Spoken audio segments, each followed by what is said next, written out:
छत्रपति संभाजी महाराज संभाजी, छत्रपति संभाजी राजे भोसले या शंभू छत्रपति 1667-1699 मराठा सम्राट और छत्रपति शिवाजी महाराज के उत्तराधिकारी थे। उस समय मराठों के सबसे प्रबल शत्रु मुगल बादशाह औरंगजेब था। बीजापुर और गोलकुंडा का शासन हिंदुस्तान से समाप्त करने में उनकी प्रमुख भूमिका रही। संभाजी राजे अपनी शौर्यता के लिए प्रसिद्ध थे। संभाजी राजे ने अपने कम समय के शासनकाल में 210 युद्ध किए और इसमें एक प्रमुख बात यह थी कि उनकी सेना एक भी युद्ध में पराभूत नहीं हुई। उनके पराक्रम की वजह से परेशान होकर औरंगजेब ने कसम खाई थी कि जब तक छत्रपति संभाजी राजे पकड़े नहीं जाएंगे वो अपना किमोंश सर पर नहीं चढ़ाएगा। उन्होंने अपने उम्र के केवल 14 साल में उन्होंने बुधभूषण, नखशिख, नायिका भेद तथा सातशातक ये 3 संस्कृत ग्रंथ लिखे थे। शिवाजी महाराज के स्वराज्य के लिए पूर्ण जीवन संघर्ष में व्यतीत किया पराक्रमी राजा ने 120 लड़ाइयां लड़ी और जीत हासिल कर आगे बढ़े। 25 वर्षों तक औरंगजेब से लड़ते रहे और औरंगजेब के पूरे भारत को जीतने के सपने को कभी पूरा नहीं होने दिया।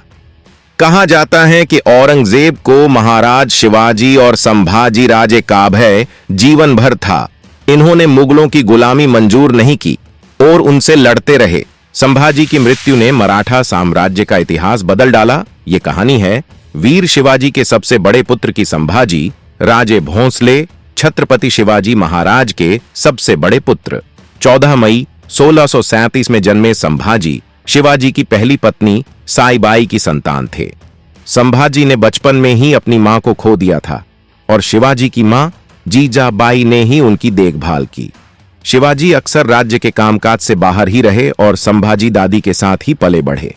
राजनीतिक गठबंधन के फलस्वरूप बचपन में ही उनका विवाह पिलाजीराव शिर्के की पुत्री जीवूबाई येशुबाई से कर दिया गया।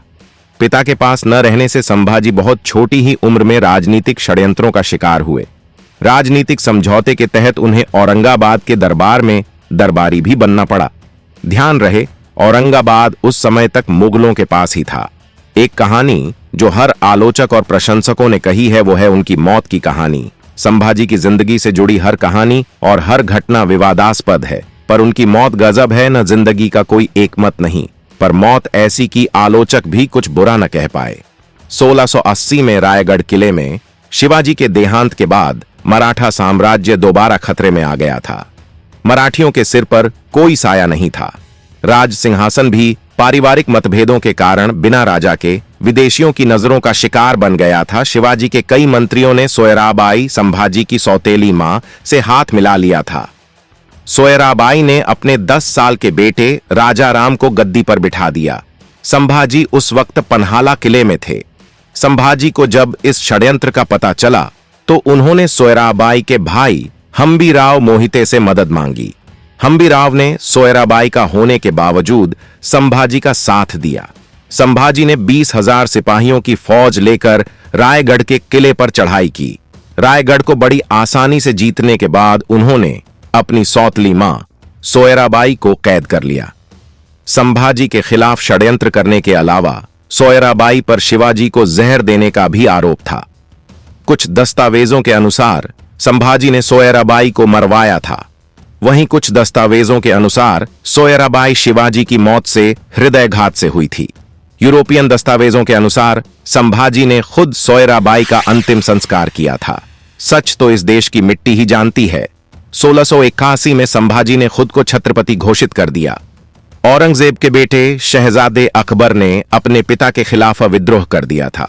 अकबर ने संभाजी से सहायता मांगी थी और उन्होंने अकबर को अपने यहां पनाह दी थी। संभाजी ने मुगलों पर कई हमले किए। शिवाजी के बेहद करीबी थे उज्जैन के कवि कलश। कवि कलश ने संभाजी को गर्मियां बिताने के लिए ने संगमेश्वर में एक किले का निर्माण करवाने को कहा। संभाजी संगमेश्वर में थे, रायगढ़ किले की सुरक्षा से दूर। मुगल सेनापति संभाजी मुकर्रब खान को इसकी सूचना मिली और उसने संभाजी को बंदी बनाने की योजना बनाई। मुकर्रब की सहायता संभाजी के ही एक रिश्तेदार ने की। संभाजी और कवि कलश को बंदी बना लिया गया और उन्हें औरंगजेब के पास ले जाया गया। औरंगजेब से संभाजी का आमना सामना भी बहुत रोमांचक था। दरबार में संभाजी को देखकर औरंगजेब बहुत ज्यादा खुश हुआ। ऊपर वाले का धन्यवाद देने के लिए औरंगजेब ने झुककर दुआ में मक्के की तरफ हाथ उठाए। कवि कलश ने इतने में आगे बढ़कर कहा कि वे संभाजी के स्वागत में ऐसा कर रहे हैं।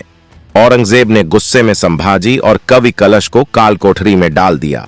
मुगल बादशाह ने संभाजी के सामने 3 शर्तें रखी थीं। एसटी संभाजी अपनी सारी सेना, सारे किलों और मराठाओं के खजाने को मुगलों के हवाले कर दे। 2 संभाजी सारे मुगल गद्दारों के नाम बताए। 3 संभाजी मुसलमान बन जाए। वीर मराठा छत्रपति ने औरंगजेब की किसी भी शर्त को मानने से इनकार कर दिया। अपनी बेइज्जती का बदला संभाजी ने गंजब तरीके से लिया। कुछ दस्तावेजों के मुताबिक संभाजी सारी शर्तें एक शर्त पर मानने को तैयार हुए, वो ये कि औरंगजेब अपनी बेटी का विवाह संभाजी से कर दे। संभाजी ने अपनी बेइज्जती का बदला कुछ यूं लिया। औरंगजेब ने अपना आपा खो दिया और संभाजी को मारने के आदेश दे दिए। दोनों को काल कोठरी में पिंजरों में कैद किया गया और जोकर जैसी टोपियां पहनाई गईं।